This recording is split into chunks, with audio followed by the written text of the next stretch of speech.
नमस्कार विद्यार्थी मित्रांनो, जिल्हा परिषद भरती 2023च्या दृष्टिकोनातून आरोग्यसेवक या पदासाठी जे तुम्हाला तांत्रिक प्रश्न विचारले जाणार आहे, त्या तांत्रिक प्रश्नामधील सर्व टॉपिकवर आपण निवडक असे काही प्रश्न या ठिकाणी घेऊन आलेलो आहे. त्यामुळे प्रश्नाला शेवटपर्यंत व्यवस्थित बघा. सोबतच तुम्हाला काही प्रश्नांचं विश्लेषणसुद्धा या ठिकाणी देण्यात येणार आहे. मित्रांनो, या ठिकाणी पहिला प्रश्न दिलेला आहे. अतिशय साधा प्रश्न आहे. गुरुत्वाकर्षणाचा शोध कोणत्या व्यक्तीने लावलेला होता? तर मित्रांनो, याचं अचूक उत्तर बनणार आहे न्यूटन. आणि न्यूटनचं नाव होतं आयझॅक. म्हणजे तुमचं पूर्ण उत्तर बनू शकते आयझॅक न्यूटन. त्यानंतरचा प्रश्न बघा मित्रांनो, या ठिकाणी दिलेला आहे. सत्यविधान तुम्हाला ओळखायचं आहे, कुठेही कन्फ्यूज होऊ नका. तर बघा आता प्रश्न कशा पद्धतीचा आहे. सत्यविधान तुम्हाला ओळखायचं आहे. मूलद्रव्याच्या लहानात लहान कणाला अणू असं म्हटलं जाते. हे पहिलं विधान या ठिकाणी दिलं आहे. म्हणजे मूलद्रव्याचा लहानात लहान कण म्हणजे अणू. त्यानंतरचा बघा, अणूमध्ये प्रोटॉन व इलेक्ट्रॉनची संख्या सारखी असते. हे दुसरं विधान यामध्ये दिलं आहे. आणि अणू हा विद्युतदृष्ट्या उदासीन आहे. आणि एक तुम्हाला शेवटचा पर्याय दिला आहे वरीलपैकी सर्व. तर यामध्ये कोणतं विधान सत्य आहे? तर मित्रांनो, हे वरील दिलेले तिन्ही विधान सत्य आहे. तर बघूया आपण कशा पद्धतीनं सत्य आहे. मूलद्रव्याचा जो अतिशय जो सूक्ष्म कण असते त्याला अणू असं म्हटलं जाते. म्हणजे पहिला सेंटेन्स तुमचा बरोबर आहे. या संदर्भात महर्षी कणादनी सुद्धा व्याख्या केलेली होती की पदार्थाचा सर्वात लहान कण जर म्हटलं त्याला परमाणू असं म्हटलं जाते किंवा मग पिलव म्हटलं जाईल. पिलव किंवा परमाणू हे पदार्थाच्या सूक्ष्म कणाला दिलेली जी संज्ञा आहे ही कोणाची आहे? तर महर्षी कणाद यांची आहे. त्यानंतर बघा मित्रांनो, अणूमध्ये प्रोटॉन व इलेक्ट्रॉनची संख्या सारखी असते. आता बघा, हा अणू आहे ज्याला मी थोडंसं झूम करू. आणि हे झालं आपलं केंद्रक. केंद्रकाच्या आतमध्ये प्रोटॉन राहील आणि सोबत न्यूट्रॉन राहील. साईडने येणारा इलेक्ट्रॉन. यामध्ये इलेक्ट्रॉन आणि प्रोटॉन हे दोघांची संख्या सेम असते. त्यामुळे अणूवर असणारा जो प्रभार आहे तर हा कसा राहणार आहे? तो उदासीन राहील. त्यामुळे वरील तिन्ही सेंटेन्स या ठिकाणी बरोबर येणार आहे. नंतरचा प्रश्न बघा, पाण्यातील बुडबुडा कशा प्रकारे काम करतो? पाण्यामध्ये जो बुडबुडा निर्माण होते हे कशा प्रकारे काम करतो? आणि हा भिंग या चॅप्टरमधला प्रश्न आहे. तर मित्रांनो, पाण्यातील जो बुडबुडा आहे हा अंतर्वक्र भिंगाचं काम करते. या प्रश्नाला तुम्ही पाठच करून घ्या. मित्रांनो, आपण टॉपिक वाईजच या ठिकाणी प्रश्न घेत आहे. 40 मार्काला तुम्हाला तांत्रिक प्रश्न विचारला जाईल आणि अतिशय महत्त्वाचे प्रश्न या ठिकाणी मी घेऊन आलेलो आहे. त्यानंतरचा बघा, चौथा प्रश्न आपण या ठिकाणी घेत आहे. कोणत्या क्षेत्रातून मिथेन वायूची निर्मिती होते? आता बघा, मिथेन तुम्हाला माहीत असेल CH4. ठीक आहे. हे मिथेनचं काय आहे? सूत्र आहे. तर मिथेन वायूची निर्मिती कोणत्या क्षेत्रामधून होते?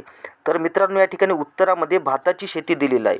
परंतु आपण आणखी एक दोन ठिकाणं बघणार आहे की ज्यामध्ये मिथेनची निर्मिती होऊ शकते. तर एक या ठिकाणी झालं भाताची शेती. दुसरं होणार आहे तुमचा दलदलीचा भाग. दलदलीच्या भागामधूनही तुम्हाला मिथेनची निर्मिती मिळू शकते किंवा त्याची उत्पत्ती होऊ शकते. त्यानंतर जनावरांच्या आतडामध्ये, जनावरांची जी आतडी असतात याच्यामध्ये सुद्धा मिथेन वायू आपल्याला मिळतो. म्हणजे मिथेनचा स्रोत जर म्हटलं तर भाताची शेती, दलदलीचा भाग आणि जनावरांचे आतडे. त्यानंतरचा प्रश्न बघा, नैसर्गिक वायूमध्ये रिकामी जागाचे प्रमाण मुख्यत्वे करून असते. जे आता नैसर्गिक वायू आहे यामध्ये मुख्यतः कशाचं प्रमाण आहे? तर ते मिथेनचं. आणि मिथेनचं सूत्र जर म्हटलं तर CH4. ठीक आहे. हे पण लक्षात सोबत घेत चला. त्यानंतर बघा मित्रांनो, भिंगाच्या शक्तीचं एककसुद्धा तुम्हाला विचारलं जाऊ शकते की याचं एकक काय आहे म्हणून. तर भिंगाच्या शक्तीचं एकक आहे डायप्टॉर. त्यानंतरचा प्रश्न बघा, सोडियमचे इलेक्ट्रॉन स्वरूपन कसे केले जाईल? आता या ठिकाणी सोडियम दिला आणि याच्यामध्ये किती इलेक्ट्रॉन असतात हे सुरुवातीला तुम्हाला माहीत असणं गरजेचं आहे. त्यानंतर याचं तुम्ही स्वरूपन करा. तर बघा मित्रांनो, कधी कधी प्रश्न असाही विचारला जाईल की सोडियमची संज्ञा काय? तर सोडियमची संज्ञा आहे Na. ठीक आहे. सोडियमच्या नावावरून SO कोणीही करायचं नाही. तर याची संज्ञा काय? Na. याचा ॲटॉमिक नंबर जर म्हटलं तो आहे 11. ठीक आहे. आता ह्या ॲटॉमिक नंबरवरूनच याचे स्वरूपन केलं जाईल. जसं की पहिल्या कक्षामध्ये 2 राहील, दुसऱ्या कक्षामध्ये 8 राहील आणि तिसऱ्या कक्षामध्ये येणार आहे तुमचा 1. म्हणजे सोडियमचे जे आवर्तन आहे, ठीक आहे, तर ज्या कक्षा ह्या 3 पडणार आहे. त्यानंतर बघा, सोडियम कुठल्या आवर्तनामध्ये आहे? तर 1, 2, 3 तुम्ही यावरूनच लक्षात घेऊ शकता की सोडियम ही तिसऱ्या आवर्तनामध्ये आणि याचं स्वरूपन 2, 8, 1 याप्रमाणे होणार आहे. मित्रांनो, ही जे आपण आधुनिक जो पिरियोडिक टेबल आहे, आधुनिक जी आवर्त सारणी आहे यानुसारच आपण हे बघत आहे. कारण की आधुनिक आवर्त सारणीनुसार जे काही एखादे एलिमेंट दिलेलं आहे आणि त्याची जी हे जे केलेली आहे, जी सध्याची स्थिती आहे ती ह्याच्या ॲटॉमिक नंबरवरून ठरवलेली आहे. ते अगोदर जेवढे काही समजा ज्या लोकांनी प्रयत्न केलेला होता, जसं की डोबेरायनरनी प्रयत्न केला होता, न्यूलँड्सनी प्रयत्न केलेला होता, मेंडेलिव्हने प्रयत्न केला होता, यांनी सर्वांनी अणूची जी रचना आहे ते त्याच्या अणुवस्तुमानांकानुसार म्हणजे ॲटॉमिक मास नुसार केलेली होती, परंतु जे आधुनिक आपली आवर्त सारणी आहे तर याची जी रचना आहे तर ही करण्यात आलेली होती अणुअंकाद्वारे. त्यानंतरचा प्रश्न बघा, मूलद्रव्याच्या यम कक्षेत किती इलेक्ट्रॉन असतात? आता बघा, मूलद्रव्याच्या या ठिकाणी ज्या कक्षा बनतात तर ते आहे के, यल, यम आणि एन ह्या 4 कक्षा बनतात. तर पहिल्या कक्षेमध्ये 2, दुसऱ्या कक्षेमध्ये 8, तिसऱ्या कक्षेमध्ये येणार आहे तुमचे 18 आणि चौथ्या कक्षेमध्ये येणार आहे तुमचे 32. तिसऱ्यामध्ये किती? 18. तर तुम्हाला विचारले आहे यम कक्षा, तर यम कक्षेमध्ये किती आहे तर ते आहे 18, म्हणून तुमचं या ठिकाणी उत्तर होईल 18. ठीक आहे. केमध्ये जर म्हटलं असतं तर 2, एलमध्ये 8 आणि एनमध्ये जर म्हटलं असतं तर ते आले असते तुमचे 32. ह्या 4ही गोष्टी या ठिकाणी व्यवस्थित लक्षात घ्या. त्यानंतरचा प्रश्न बघा, गतीचे नियम, गतीचे समीकरण आणि गुरुत्वाकर्षणाचा सिद्धांत सर आयझॅक न्यूटन यांनी कोणत्या पुस्तकामध्ये मांडलेला आहे? हा प्रश्न ऑलरेडी विचारण्यातसुद्धा आलेला आहे आणि त्या पुस्तकाचं नाव आहे प्रिन्सिपिया. त्या पुस्तकाचं नाव काय? प्रिन्सिपिया. चला नेक्स्ट क्वेश्चन बघूया. डोबेरायनरची त्रिके मूलद्रव्याच्या कोणत्या गुणधर्मावर आधारित आहे? मी तुम्हाला ऑलरेडी ही गोष्ट सांगितलेली आहे की डोबेरायनरची त्रिके असो की न्यूलँडची अष्टके असो किंवा मेंडेलिव्हची ऑगदरची आवर्त सारणीशी असो, या सर्वांची रचना ही अणुवस्तुमानांकानुसार करण्यात आलेली आहे. कशानुसार? अणुवस्तुमानांकानुसार म्हणजे ॲटॉमिक मास नंबरनुसार करण्यात आलेली आहे. आणि जी आपली आधुनिक आवर्त सारणी आहे तर ही अणुअंकानुसार म्हणजेच ॲटॉमिक नंबरनुसार करण्यात आलेली आहे. त्यानंतरचा प्रश्न बघा, 11व्या क्रमांकाचा आहे. दिमित्री मेंडेलीव यांनी मूलद्रव्याची आवर्त सारणी कधी विकसित केलेली होती? तर यांनी ती विकसित केली आहे 1869 ते 1872 मध्ये. ठीक आहे. तारखा जसच्या तशा तुम्हाला लक्षात घ्यायच्या आहे या ठिकाणी. त्यानंतरचा प्रश्न बघा, आधुनिक आवर्त सारणी कशावर आधारित आहे? हाच प्रश्न पुन्हा रिपीट झालेला आहे जे मी तुम्हाला ऑलरेडी सांगितलेलं आहे. आधुनिक आवर्त सारणी, ठीक आहे, जी की मोस्ले यांची आहे, ही अणुअंकावर ॲटॉमिक नंबरवर आधारित आहे. मित्रांनो, तुम्हाला कमेंट्समध्ये उत्तरसुद्धा सांगायचं आहे का? प्रश्नाचं उत्तर सांगायचं आहे की अणुअंक हा कोणत्या अक्षराने दर्शविला जातो, या संदर्भातसुद्धा प्रश्न विचारलेले आहे. त्यानंतरचा बघा, आधुनिक आवर्त सारणीमध्ये किती आवर्तनं असतात? जे आधुनिक आवर्त सारणी यामध्ये किती आवर्तने आहेत? तर यामध्ये 7 आवर्तने आहे. या पद्धतीचे 7 आवर्तन आहे. आणि जर गण जर म्हटलं तर यामध्ये किती गण येणार आहे? 18 गण येईल. समोरचाच आपला प्रश्न आहे की आधुनिक आवर्त सारणीमध्ये किती गण आहे? तर ती आहे 18 आणि आवर्तनं जर म्हटले तर 7. त्यानंतरचा प्रश्न बघू, विजेच्या बल्बमध्ये कोणत्या तारेचा वापर करतात? विजेच्या बल्बमध्ये कोणत्या तारेचा वापर करतात? तो करतात टंगस्टनचा. विजेच्या बल्बमध्ये कशाचा वापर करतात? तर टंगस्टनचा वापर करतात. टंगस्टनची संज्ञा तुम्हाला विचारल्या जाऊ शकते, तर संज्ञा याची W, टी करायची नाही. संज्ञा काय आहे? W. त्यानंतरचा प्रश्न बघा मित्रांनो, सोडियम कार्बोनेटचे रासायनिक सूत्र काय? सोडियम कार्बोनेट तुम्हाला विचारला आहे, म्हणजे या ठिकाणी धुन्याचा सोडा विचारलेला आहे. याचं रासायनिक सूत्र काय? तर ते आहे Na2CO3.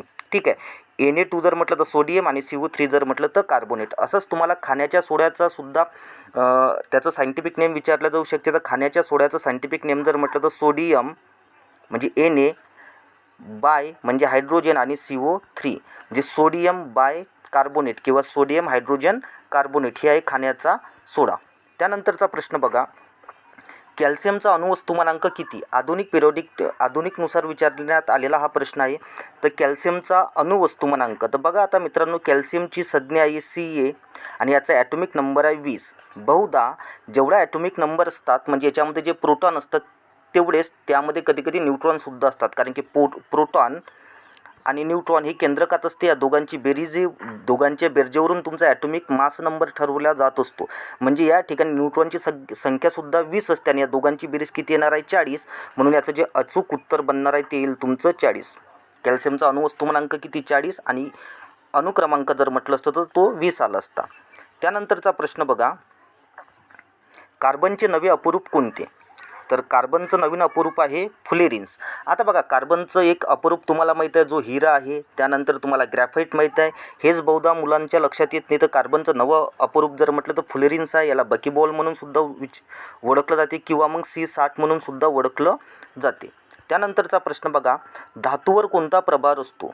मित्रांनो, जे धातू असतात हे नेहमी यांच्या अष्टक, जसं की आपण या ठिकाणी सोडियम घेऊ. सोडियमचा ॲटॉमिक नंबर किती आहे? 11 आहे. तर जसं आपण स्वरूपान 2, 8 आणि 1 केलेलं होतं. आता याचे प्रत्येक एलिमेंटला असं वाटते की आपल्या शेवटच्या कक्षामध्ये अष्टक स्थिती किंवा द्विक स्थिती असली पाहिजे. आता हा जो 1 आहे तर हा 1 दुसऱ्याला देऊन देईल. कोणाकडचे साथ घेतल्यापेक्षा हा दुसऱ्याला देणार आहे, म्हणजे याची अष्टक स्थिती निर्माण होणार आहे या ठिकाणी. हा दुसऱ्याला देतो म्हणजे हा झाला धनको, म्हणजे जो दुसऱ्याला देतो तो झाला धनको. म्हणजे तुम्ही स्वरूपणानुसार सुद्धा काय करू शकता, कोणता धातू धनप्रभारी आहे किंवा ऋणप्रभारी आहे, किंवा धातू आहे की अधातू आहे की तो धातू सदृश्य आहे, हे सुद्धा ओळखू शकता. समोर जे आपण टाईप घेऊ त्यामध्ये तुमच्या सर्व लक्षात येणार आहे. एक टाईप आपण या ठिकाणी व्यवस्थित क्लिअर करणारच आहे. त्यानंतर बघा मित्रांनो, आणि शेवटचा प्रश्न या ठिकाणी, गुरुत्व त्वरण सर्वाधिक कोणत्या ठिकाणी असते? तर मित्रांनो ते राहते पृथ्वीच्या केंद्राजवळ. तुम्हाला विषुववृत्तसुद्धा दिलं जाईल, माउंट एव्हरेस्टसारखं ठिकाणसुद्धा दिलं जाईल. म्हणजे गुरुत्व त्वरण हे सर्वाधिक असते पृथ्वीच्या केंद्राजवळ. बघा मित्रांनो, मी तुम्हाला एक प्रश्न या ठिकाणी केलेला होता की जो अणुअंक आहे, अणुअंक हा कोणत्या अक्षरानं दर्शवला जातो? तर याचं उत्तर तुम्हाला कमेंट्समध्ये सांगायचं आहे. तुम्हाला हे प्रश्न कसे वाटले हे सुद्धा कमेंट्समध्ये नक्की सांगा. या पद्धतीचे आपण कोणते टॉपिक घ्यायचे, कोणत्या प्रश्नावर जास्त भर द्यायचं हे सुद्धा तुम्ही मला या ठिकाणी सुचवू शकता.